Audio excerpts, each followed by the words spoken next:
এই দেখুন, আমার হাতের নকশা করা সবগুলো কাপড় তৈরি হয়ে গেছে। এগুলো এখন পরিধান করার উপযোগী। আপনি চাইলেই এগুলো বিক্রি করার জন্য তুলতে পারেন।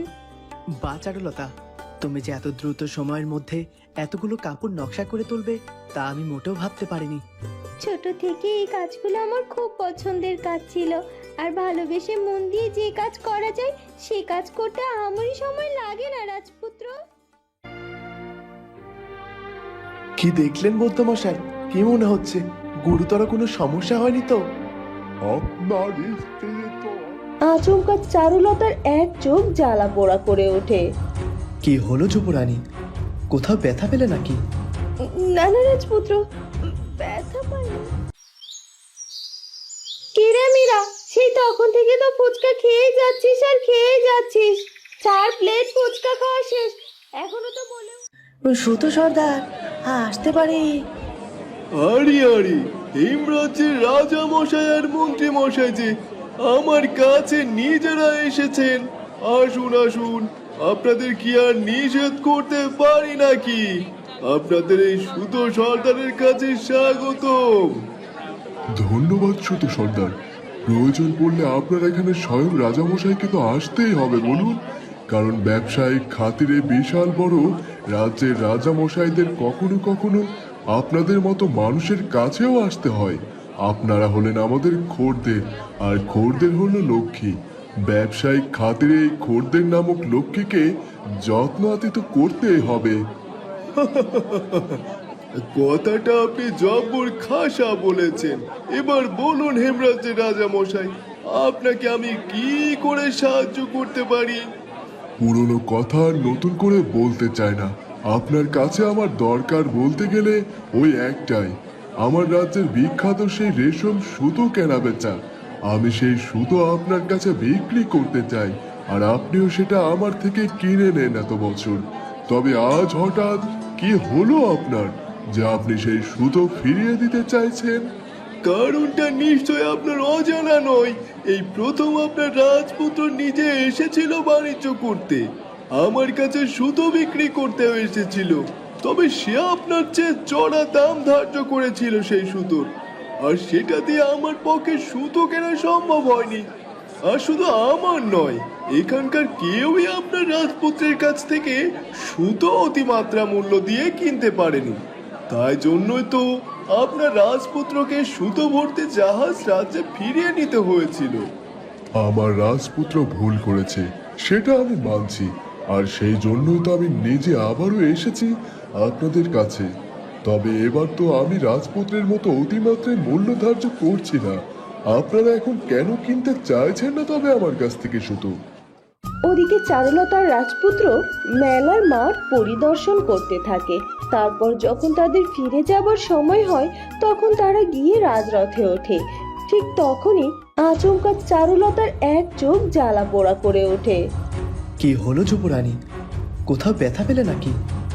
না না রাজপুত্র, ব্যথা পাইনি। তবে হঠাৎ করে আমার চোখের পাপড়িটা এভাবে লাফাচ্ছে কেন, আর চোখটাতে ভীষণ জ্বালা পোড়াও করছে। চোখে কোনো ময়লা পড়েছে নাকি, অথবা কোনো পোকামাকড় উড়ে তোমার চোখে এসে পড়েনি তো? দেখি আমায় দেখতে দাও। না না রাজপুত্র, আমার চোখের বাইরে থেকে উড়ে এসে কোনো ময়লা অথবা পোকামাকড় পড়েনি। হঠাৎ করেই চোখের পাপড়িটা কেমন লাফাচ্ছে, আর এতে করে আমার চিন্তা যেন আরো বেড়ে যাচ্ছে। আমার নিকট আবার কোনো বিপদ দিয়ে আসছে না তো? বাহ, চোখের পাপড়ি লাফালাফি করলে কোনো বিপদ হতে পারে এমন আজগবি কথা তোমার কাছে কে বলেছে বলো তো? না না রাজপুত্র, গুরুজনদের কথার মূল্য কিছু তো একটা আছে। আপনি এভাবে হেসে উড়িয়ে দেবেন না। আমার এবার সত্যিই দুশ্চিন্তা হচ্ছে। আপনি সামনে কত বড় একটা স্বপ্ন পূরণ করতে যাচ্ছেন, আর হঠাৎ আমার চোখের পাতাটা এভাবে লাফাচ্ছে, চোখটাও জ্বালা পোড়া করছে, আর মনটার মধ্যে যে বিপদের আশঙ্কা হচ্ছে, সব মিলিয়ে আমার বড্ড ভয় করছে রাজপুত্র, বড্ড ভয় করছে।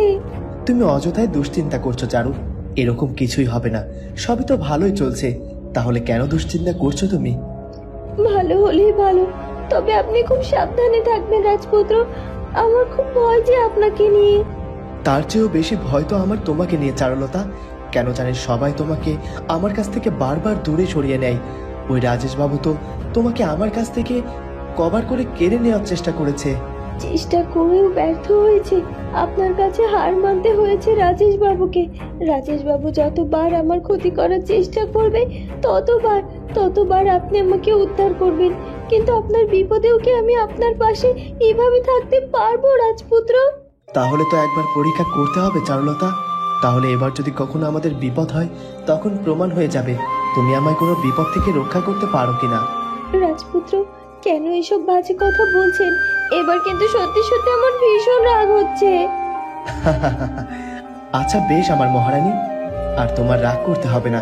চলো এবার প্রাসাদে ফিরতে হবে, অনেক ঘোরাঘুরি হয়েছে। এখন তো ফিরে গিয়ে বিশ্রামের প্রয়োজন আমাদের। চলুন। এরপর যুবরানী চারুলতার রাজপুত্র অরুণ রাজরথে করে আবারও প্রাসাদে রওনা দেয়।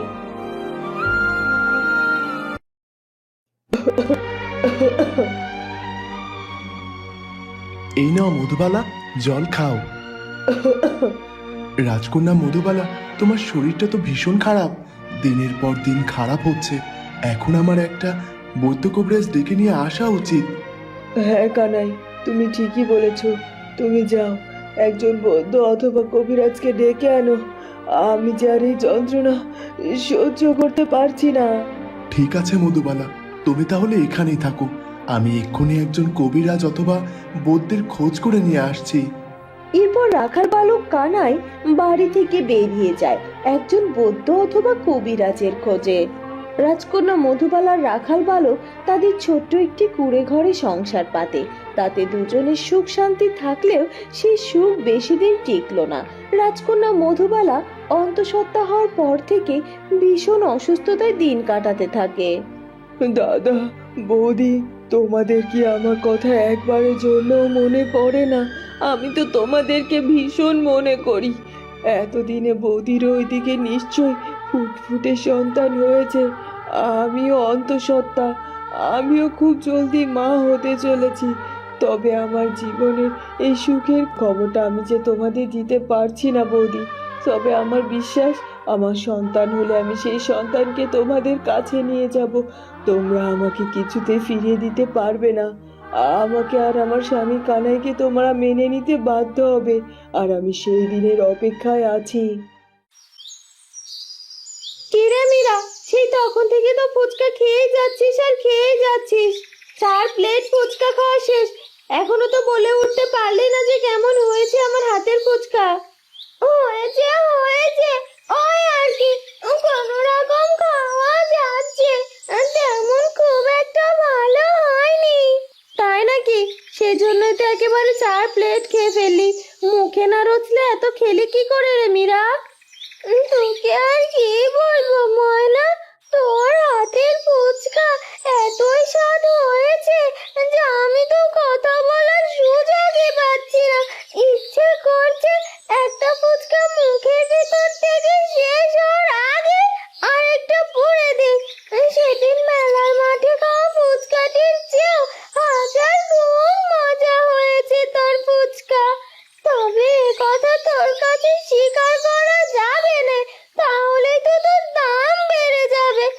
না না বাবু, আমি নিজে মুখে কিছুতেই তোর প্রশংসা করে আমার ওপরে যেতে দেব না, কিছুতে না। কিরে মীরা, তুই চুপ করে আছিস কেন? বল, আমার ফুচকা মজা হয়েছে বলেই তো এতগুলো খেলি, তাই না? এখন কি তুই তোর হাতের ফুচকার প্রশংসা আমায় দিয়ে জোর করে করাবি নাকি? আমি কাউকে আমার বানানো ফুচকার প্রশংসা জোর করে করতে বাধ্য করিনি রে মীরা। তবে তুই ইচ্ছে করে ভালো জিনিসের ভালো প্রশংসা করতে চাইছিস না, সেটা আমি দিব্যি বুঝতে পারছি। যাকে, আমি তোর প্রশংসার ধার ধারি না। তুই এবার আমার ফুচকার দাম দিয়ে বাড়ি চলে যা, তোর সঙ্গে আর কথা বলতে ভাল লাগছে না। ছি ছি ময়না, নিজের বান্ধবীকে একটু ফুচকা খাইয়েছিস, তার আবার পয়সা চাইছিস? তুই এত কিপটে হলে কবে থেকে? ওই ক্যাবলাকে বিয়ে করার পর, তাই না রে? আসলে ক্যাবলাটাও একটা কিপটে, আর তুই তার বউ হয়ে তোরা কিপটে হয়ে গেছিস। মুখ সামলে কথা কথা বল মীরা, তুই আমার বাড়িতে দাঁড়িয়ে দাঁড়িয়ে আমাকে আর আমার বর্গে কিপটে বলছিস? তোর সাহস তো মন্দ না। যা যা, তোকে দাম দিতে হবে না, এক্ষুনি আমার বাড়ি থেকে বেরিয়ে যা বলছি। কি ব্যাপার কি? রাজপ্রাসাদে এসেছে সেই কতক্ষণ হলো, এখনো যুবরাজ যুবরানী আর মহারাজ কাউকেই তো দেখতে পাচ্ছি না পিসিমা। এনারা সবাই কোথায় গেছেন? এনারা সবাই কি রাজ্যের বাইরে গিয়েছে নাকি? মহারাজ তো গিয়েছে সুতোর বাণিজ্য করতে, আর রাজপুত্র তার সহধর্মিনী ওই চারুলতাকে নিয়ে গেছে মেলার মাঠ পরিদর্শন করতে। তারা তো আবার নতুন কাজের উদ্যোগ নিয়েছে। ও মা, তাই নাকি? তা কি সেই তাদের নতুন উদ্যোগ? কি আবার উদ্যোগ? যুবরানী নিজের হাতে কাপড় নকশা করছে, আর রাজপুত্র নাকি সেগুলো বাজারে ফেরি করবে। যত সব ছোট লোকই কারবার। ছোট লোকের মেয়েরা রাজ্যের যুবরানী হলে এমনটাই হবে পিসিমা। রাজ্যের যুবরানী হওয়ার যোগ্যতা তো একমাত্র রাজ্যের রাজকন্যারাই রাখে, আর ওই চারুলতা তো এক সামান্য গরিব ঘরের মেয়ে, সে তো কোনো রাজকন্যা নয়। সে কি করে হেমরাজ্যের যুবরানী হওয়ার যোগ্যতা রাখে? রাজকন্যা, তোমার এই কথাটি বলার পরে আমার মনে পড়লো, তোমায় তো অনেক গুরুত্বপূর্ণ কথা বলা হয়নি। রাজকন্যা জেসমিন, ওই যুবরানী চারুলতা নাকি সামান্য গরিব ঘরের মেয়ে নয়, সেও নাকি একজন রাজকন্যা। কি বলছো কি পিসিমা? যুবরানী চারুলতা রাজকন্যা? তুমি ভর সন্ধ্যেবেলা আমার সাথে মস্করা করছো না তো?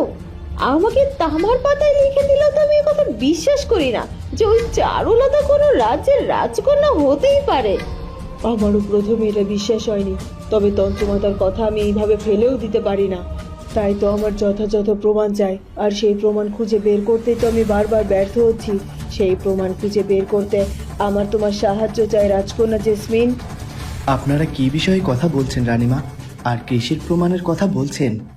রাজকন্যা জেসমিন ও রানী মধুবালা সেখানে দাঁড়িয়েই কথা বলছিল। ঠিক সেই পথেই রাজপুত্র যুবরানী চারুলতা এলো। এ কি, রাজকন্যা জেসমিন?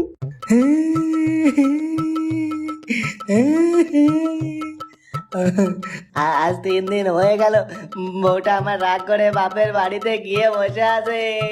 অফিসে তাকে ফিরিয়ে আনতে যাবো, সেই মুখটাও আবার নেই।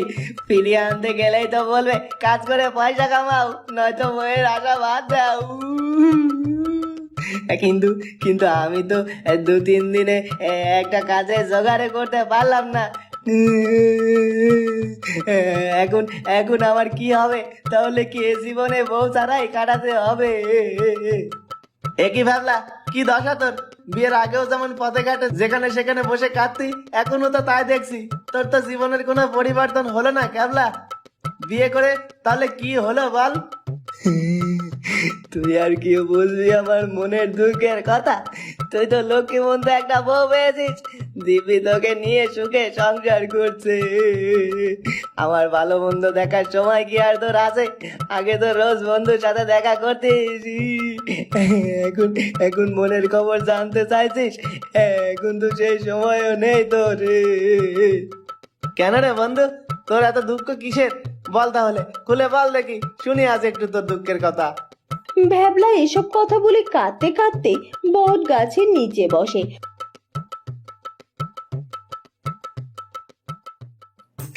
আজ আমার আয় রোজগার নেই বলে বউটা বাড়ি থেকে চলে গেছে। মা মুখের উপর বলে দিয়েছে সে আমার আর বসিয়ে খাওয়াবে না। কিন্তু আমি তো এদিকে কোনো কাজ জোগাড় করতে পারছি না। এবার তুই বল ক্যাবলা, আমার কি করা উচিত? তোর এবার কচু গাছের সাথে গলায় দড়ি দেওয়া উচিত। বন্ধু হয়ে তুই বন্ধুকে মারার বুদ্ধি দিছিস? তুই আমার বন্ধু না শত্রু ক্যাবলা। চোখের সামনে এত কাজের ব্যবস্থা থাকলেও যার চোখে কোনো কাজ বাঁধে না, তার মতো বন্ধু আমার দরকার নেই। আমি তোর বন্ধু হয়ে থাকতেও চাই না। আমাকে দেখ, আমি ছোট বড় কোনো কাজকে ছোট করে দেখি না, সব কাজই মন দিয়ে করি বলেই আজ রোজগার করতে পারছি, আর ময়নার সঙ্গে সুখী সংসার করছি। আর তুই তো কোনো কাজেরই না রে। আর তাছাড়া তুই হলি বড়লোক বাড়ির ছেলে, তোর নাকি সব কাজ মানায় না। তাহলে তুই কি করে কোনো কাজ করবি? তাই বল, তুই বরং এক কাজ কর, আমার সঙ্গে আমার বাড়িতে চল, তোকে আজ একটা জিনিস দেখাবো।